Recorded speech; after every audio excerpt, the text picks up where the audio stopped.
The Georgia Senate has passed a bill that would expand the state's Stand Your Ground law, a measure supporters say protects self-defense rights and opponents warn could make it harder to prosecute violent crimes. The proposal would allow defendants to claim immunity from prosecution earlier in the legal process. And WSAV Sarah Smith joining us now with why some lawmakers are pointing to a high-profile case from our area as a warning. You may remember the death of Ahmaud Arbery in Brunswick in 2020. A jury found 3 men guilty of murder even after they claimed self-defense. Many Democratic senators say that case is the reason they are voting no on this bill. Senator, isn't it true that if this bill had been law, it would have made it very difficult to prosecute those who are the murderers of Ahmaud Arbery? Isn't that true? A short but passionate debate started by Georgia State Senator Kim Jackson over State Bill 572. Jackson says this bill would have made it difficult to prosecute the 3 men responsible for the death of Ahmaud Arbery. Isn't it true that those that murdered Ahmaud Arbery were found guilty beyond a reasonable doubt? Even though they tried to raise this defense, the jury still said they were guilty beyond a reasonable doubt. That's State Senator Brian Strickland of McDonough. He says the legislation would allow people to claim immunity from prosecution soon after they're charged. Also, cases involving claims of self-defense would only move forward if there's clear and convincing evidence of a crime. It should be noted this will not apply to law enforcement officers. With this bill, we are ensuring our criminal justice system has the balance where the accused is provided the presumption of innocence and due process, and our prosecutors have all the tools they need to keep our families safe. Senator Harold Jones says this, however, puts a tremendous burden on the prosecution. The problem here is that you're actually going to give a person that right to have deadly force and with a rebuttable presumption. That's a high bar to beat. The bill now heads to the State House. We'll keep an eye on this legislation and let you know what happens. Sarah Smith, WSAV News 3, on your side. Sarah, thank you. Police in Hampton County are investigating a pair of early morning shootings they believe are connected. According to the Hampton Police Department, officers responded around 4:30 a.m. to the area known as the Bottom for reports of gunfire. Investigators say 2 homes were hit by bullets, one on David Drive and another on Woody Lane. Police believe the shootings are targeted and say there is no ongoing threat to the community. Anyone with information or surveillance video is asked to contact Hampton Police.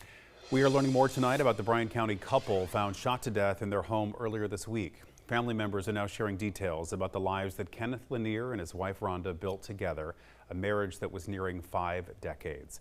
Investigators say the couple was found dead inside their Pembroke home Sunday afternoon while deputies were investigating a stolen truck case. Authorities say the suspect, Anthony Forney, fled the property in a car, leading deputies on a chase before shooting himself. The Laniers were both born in Savannah and would have celebrated their 50th wedding anniversary in October. Craig spent 40 years at the Georgia Ports Authority, training dozens of crane operators. He loved hunting, we're told, fishing, and spending time with his grandsons. Rhonda was a devoted mother and grandmother, passionate about cooking for her family and cheering on her grandson's sports teams. Funeral services to honor them are set for later this week in Pembroke. Their family will hold a visitation on Friday from 4 to 8 at the First Baptist Church.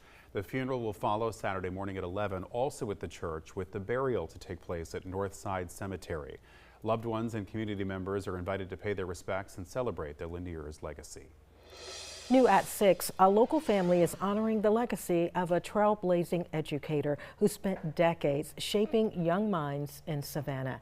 Today, the family of the late Wilhelmina Atkinson Dean donated $30,000 to help future students succeed. Dean passed away last year at the age of 99. She spent 34 years in the Savannah Chatham school system, where she helped break color barriers as one of the first African-American educators to integrate the faculty. She also co-founded the university's Upward Bound program, helping students from underserved communities prepare for college. She was extremely passionate about education, and she ensured that she took care of the students in any way that she could. When she was in counseling, she made sure that they were able to get scholarships to different colleges. Her family says the $30,000 gift will go toward an endowment, and with federal matching funds, the impact will grow even more. Financial literacy is a skill that many students don't learn until they're already out in the real world. Today at Statesboro High School, one program used music to help change that. teaching students about saving, spending, and planning for the future. WSAV's Evan Smoke was there. Here at Statesboro High School, Funding the Future made its second stop on its tour around the Southeast in an effort to teach kids how to save and spend their money wisely. On Wednesday morning, the classroom was more like a concert for approximately 100 students. It's part of a program called Funding the Future. It's a traveling act that Statesboro High School teacher Melissa Anderson has been trying to get to campus for some time. The charity was founded by the band Gooding, who tells me one of the most important lessons students can learn is to start saving early. Time is your greatest asset. You know, if somebody starts saving later, even if they save a lot, it's not the same for that compound interest if someone can understand this. And also, kind of getting in touch with that discipline inside yourself is a huge thing. So slow and steady wins a race. Wednesday's event was only the first on the subject. April is Financial Literacy Month, and a full event schedule can be soon found on the Statesboro High School site. Reporting in Statesboro, Evan Smoke, WSAV News 3, on your side. Leaders from across the Lowcountry gathered today to discuss the past, present, and future of one of the fastest growing counties in the country. WSAV's Andrew Davis hosted the Jasper County Chamber of Commerce State of the County event this morning. Hundreds of business leaders joined mayors, city managers, and from Hardeeville and Richland and county officials to talk about growth, conservation, and housing development. Hardeeville is currently the fastest growing city in South Carolina. City leaders say they want to manage that growth carefully without sacrificing the needs of the community.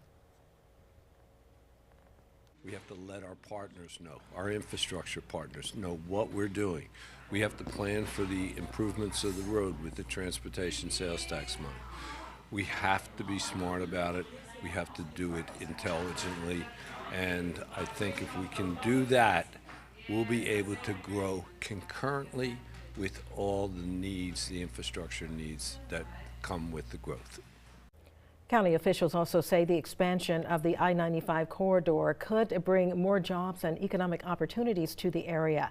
Meanwhile, local leaders say they are waiting for state lawmakers to pass legislation related to data centers before moving forward with any local rules.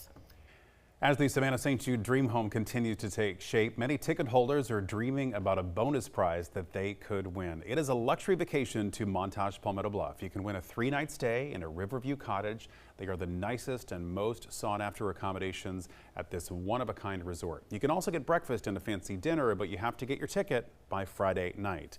And this is a very dynamic resort with so much to explore.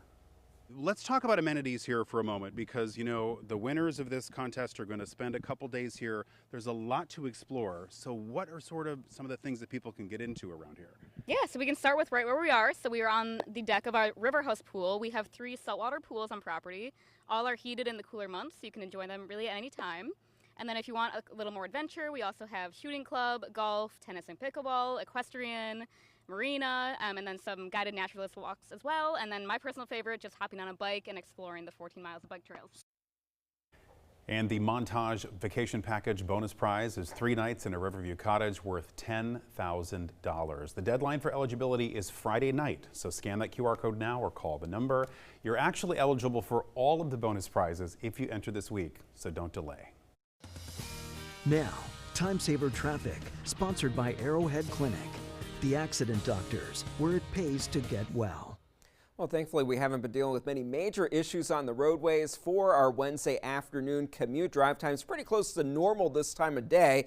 Just taking a little bit of extra time from Savannah to Pooler along Interstate 16 and also just a little bit of extra time to get down to Richmond Hill. As far as the weather forecast changes move in for our Thursday with scattered showers and storms likely and then another chance for showers and a few storms for a Sunday and into next Monday. We'll talk about that coming up in just a few moments.